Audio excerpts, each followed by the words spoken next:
बंदर और डॉल्फिन की कहानी। एक बार कुछ समुद्री नावक एक बड़े जहाज में समुद्री यात्रा पर निकले। उनमें से एक नाविक के पास एक पालतू बंदर था।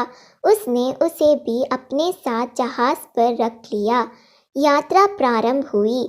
जहाज कुछ दिनों की यात्रा के बाद समुद्र के बीचों बीच पहुंच गया। गंतव्य तक पहुंचने के लिए नाविकों को अभी भी कई दिनों की यात्रा करनी थी।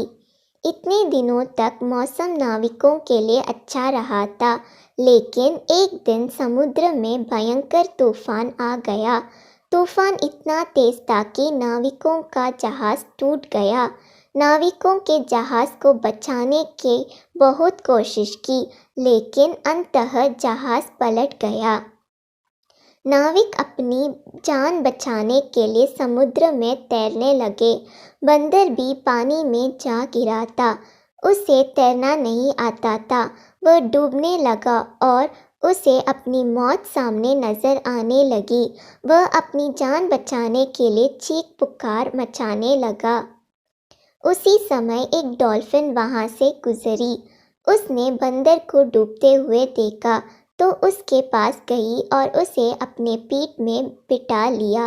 वह बंदर को लेकर एक द्वीप के ओर तैरने लगी। द्वीप पर पहुंचने डॉल्फिन ने बंदर को अपनी पीठ से उतरा। बंदर की जान में जान आई। डॉल्फिन ने बंदर से पूछा, क्या तुम इस स्थान को जानते हो?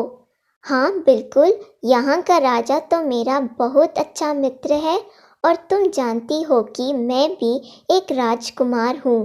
बंदर की आदत बढ़ा चढ़ाकर बात करने की थी। वह डॉल्फिन के सामने बड़ी बड़ी बातें करने लगा।